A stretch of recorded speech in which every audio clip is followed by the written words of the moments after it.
Hello à tous, j'espère que vous allez bien. Je suis Maud Vatinel du site Baroudeuse Culinaire, chef à domicile et professeur de yoga. Aujourd'hui, je vais vous présenter une recette de lait végétal maison qui est bien plus économique que ceux achetés dans le commerce. Et en plus, il y a une astuce anti-gaspi dedans. On va récupérer cette okara qui est la pulpe de noisettes et de kasha qu'on va récupérer. Et on va s'en servir pour faire un granola maison également. Donc on aura le lait et le granola pour le petit-déj ou pour un encas parfait, équilibré et sain. Nos graines se sont bien imbibées d'eau toute la nuit ou toute la matinée. Ensuite, on va venir les rincer. Donc c'est ce que je vais faire. Hop.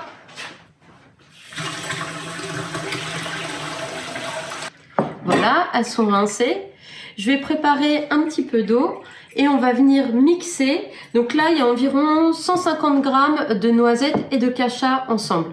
Je vais venir mettre 1 litre d'eau dans mon blender avec ce mélange et on va tout mixer. J'ai préparé mon eau. Hop. Donc il faut s'équiper d'un mixeur et d'un petit filet pour les laits végétaux que vous trouvez en magasin bio. Donc c'est parti. Tac. Donc là, cette étape de la recette, vous pouvez rajouter soit du cacao, un petit peu de sucrant, de la vanille, des épices, tout ce que vous voulez. Alors, c'est parti.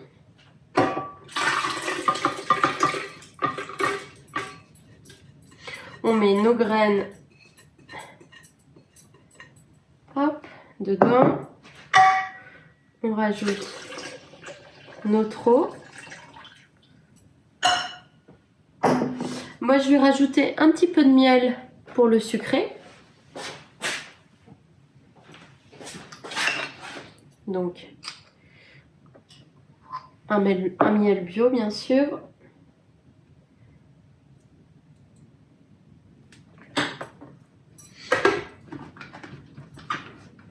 Tac. Et c'est parti.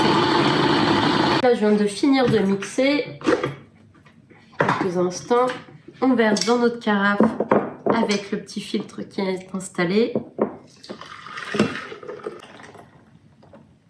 Et là, on va venir vraiment filtrer notre préparation. Ça sent super bon. Et c'est vraiment un plaisir de faire son lait végétal maison. Ça coûte 2 fois moins cher que de l'acheter dans le commerce. Et là, au moins, on est sûr de ce qu'on a dedans. On est sur du produit à 100%, quoi. Donc, ça prend vraiment 2 minutes à réaliser. Donc là, aïe, on a notre lait végétal. Et pour être 100% zéro déchet, on obtient une pulpe qui est l'okara. Donc cette pulpe, en fait, on va l'utiliser pour faire un granola maison, pour vraiment parfumer notre granola et ça va donner une texture. Et c'est super bon, on peut l'utiliser dans des gâteaux, on peut l'utiliser en fond de tarte pour venir enlever l'humidité de certains gâteaux. Alors notre première recette est finie. On a notre lait de noisettes et de sarrasin qui sent merveilleusement bon. Et on a notre okara qu'on a gardé, bien sûr qu'on n'a pas jeté, et qui va nous servir comme base pour faire notre granola maison. Allez, c'est parti pour le granola maison maintenant. Il nous faut notre okara, un petit peu d'avoine, de la compote maison pour venir le sucrer naturellement. Si vous n'en avez pas, vous rajoutez une banane ou vous râpez une pomme. Quelques graines, bon là j'ai de la graine de courge, de la graine de tournesol ou de la noisette, ce que vous voulez. Je vais mettre un petit peu de noix de coco et de l'huile de noix de coco.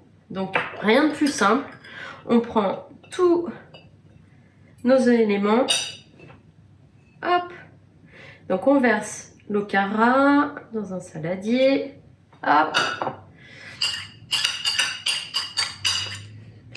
Là, il y en a environ 260 grammes. Donc là, on est vraiment sur une recette zéro déchet avec notre okara qu'on a conservé. Hop, la moitié d'avoine, Donc on mélange bien l'ensemble. Hop, on peut y mettre les mains. Je vais mettre, bon, tout dépend, mais un petit peu, allez, l'équivalent de 3 cuillères à soupe de noix de coco. Ça dépend, tout dépend si vous voulez plus ou moins le corser au niveau du goût. Je vais venir mettre une poignée de graines de tournesol, une poignée de graines de courge. Là, j'ai pas de raisin ou de canneberge, mais si vous désirez en mettre, vous les mettez à la fin de la cuisson pour éviter qu'ils brûlent pendant la cuisson de notre granola. Hop, un petit peu d'épices. Je vais rajouter ma compote maison.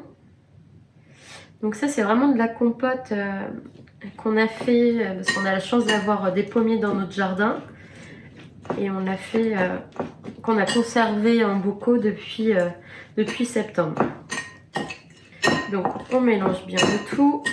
Il faut vraiment que ça commence à s'amalgamer tous les éléments ensemble.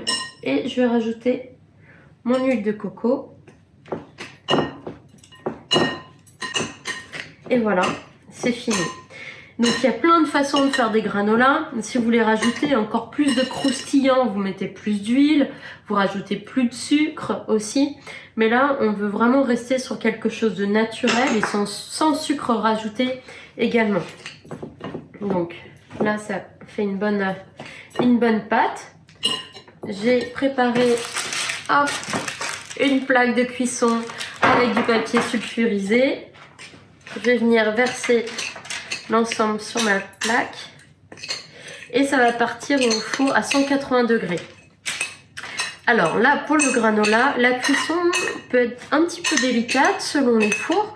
Donc vous regardez bien si votre four cuit plus d'un côté que de l'autre, vous retournez votre plaque et il ne faut pas hésiter à le retourner et à mélanger un petit peu sa préparation pour que la coloration soit bien homogène. Je vais finir par l'étaler à la main. Voilà. Et maintenant, c'est parti pour embaumer la maison. J'adore l'odeur, ça va sentir super bon. Je ne peux m'empêcher d'attendre demain matin, c'est vraiment super bon. Le lait de noisette maison associé à ce granola, c'est un vrai régal, vraiment. Bon, l'avantage de cette recette, c'est bien sûr, on n'a pas rajouté de sucre raffiné ou autre, tout est 100% naturel. On n'a pas fait de gâchis dans notre recette. Et en plus, on va économiser sur le fait d'acheter ses laits végétaux et son granola. Voilà, et c'est méga bon. Donc on y va et je vous souhaite un bon appétit.